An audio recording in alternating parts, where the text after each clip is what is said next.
జై కిసాన్ జై కిసాన్.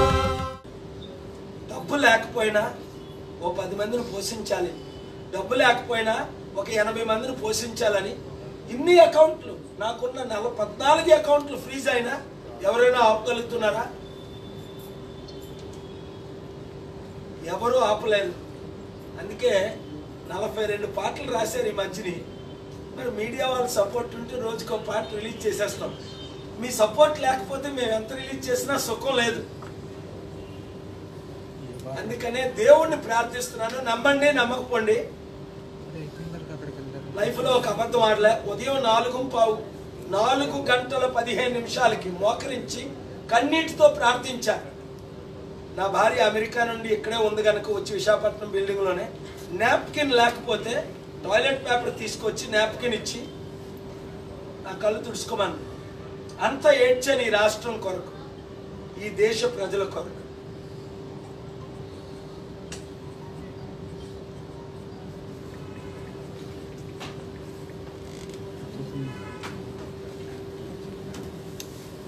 రాష్ట్ర నాయకుడు లక్షల కోట్లు దోచుకున్నారు.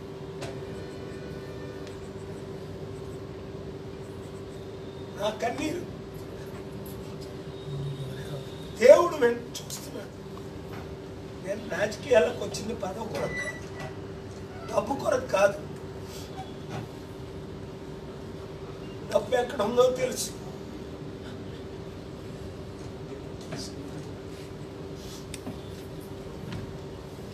దానికి తిండి లేక, కట్టుకోవడానికి బట్ట లేక, చదివించడానికి పిల్లల్ని చదివించలేక,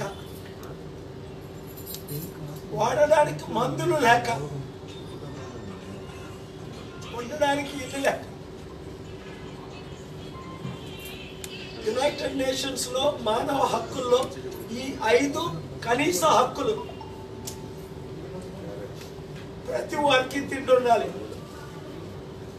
ప్రతి వారికి బట్ట ఉండాలి,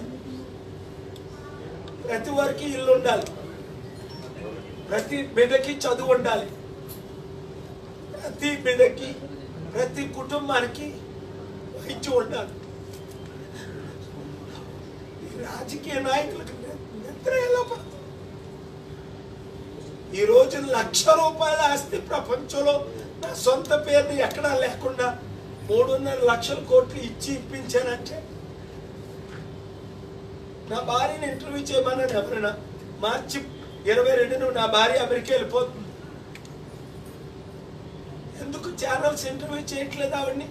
1,00,000 రూపాయల ఆస్తి ఇచ్చాను నా భార్యకి 33 సంవత్సరాలు. నా కొడుక్కి కానీ, నా కూతుర్లకు కానీ, నా మనవలకు కానీ ఇన్ని వేల కోట్లు, లక్షల కోట్లు దేవుడు నాకు ఇచ్చాడు. ఈరోజు నేను చనిపోతే నా భార్య పిల్లలకి దిక్కే లేదు. ప్రపంచంలో ఉన్న చారిటీలన్నీ సొసైటీ పేరు పెట్టేశారు. 1,00,000 రూపాయల ఆస్తి నా భార్యకి, నా పిల్లలకి, నా మనవలకి, నా తల్లిదండ్రులకి నేను ఇవ్వలేదు. నా అన్నయ్య పిల్లలు 100 కోట్లు సంపాదించుకున్నారు, కనీసం 100 కోట్లు నేను సంపాదించిన దాంట్లోనే మిగిలించుకొని. నా అక్క, నా బావగారు సంపాదించుకున్నారు. కానీ నా హృదయ వేదన నా ప్రజలకు తెలియాలి. అభివృద్ధి చేయాలి. 1 రూపాయి అడగట్లే. ఎవరికి పార్టీకి ఫండ్ అడిగితే 1 లక్ష 2 లక్షలు ఇచ్చారు. సిగ్గుపడుతున్నా. లైఫ్లో అడగలే డబ్బు.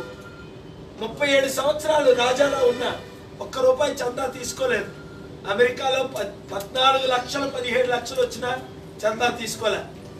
మయామిలో 1,50,000 మంది వచ్చారు. సిన్సినాటిలో మన యనమల రామకృష్ణుని గారు ఇప్పుడున్న ఫైనాన్స్ మినిస్టర్ ఆశ్చర్యపోయారు 97లో. ఏంటి పాల్ గారికి, ఏంటి జనం? స్టేడియంలో 1,00,000 మంది 65 రూపాయలు కట్టుకు వచ్చారు లోపలికి. ఒక్కరి దగ్గర 1 రూపాయి చందా తీసుకోలేదు. ఆ ప్రామిస్ ఆర్గనైజేషన్ వారు తీసుకున్నారు 1 రూపాయి. అలాంటిది నేను పార్టీకి డొనేషన్ ఇవ్వని నేను ఎందుకు అడుగుతున్నా? చట్ట విరుద్ధం అమెరికా డబ్బు తేవడం. నాకు ఆస్తులు ఉన్నాయి చారిటీవి. ఒక చారిటీ డబ్బు అమ్మేయచ్చు. 100 కోట్లో 1000 కోట్లో వస్తుంది పార్టీకి పెట్టడానికి. కానీ అది చట్ట విరుద్ధం. సొసైటీ పేరు పెట్టేశాను, అది నాది తప్పేమో. ఒక 1% అయినా నా పేరుని ఎందుకు ఉంచుకోలేదా అని ఏడుస్తున్నా.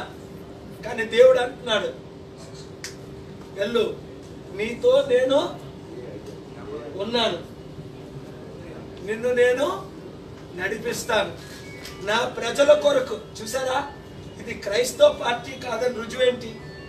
మీరు క్రైస్తవులా బ్రాహ్మణులు? డాక్టర్ ఎస్ఎస్ శ్రీపతి గారు మా పార్టీ స్టేట్ లీడర్ ఒక ఆయన. ఈయన గౌడ్ గారు కోర్ కమిటీలో, ఈరొకరు స్టేట్ కమిటీలో. ఈయన యాడమ్ గారు. మీరు క్రిస్టియనా హిందూ తెలీదు, పార్టీలో చేరిపోయారు. కానీ మీరు హిందూ అమ్మా? హిందూ అడ్వకేట్ ఎస్సి యాడమ్ గారు డాక్టర్, హిందూ, స్టేట్ కోర్ కమిటీలో చేరారు. మీరు హిందువులే కదా?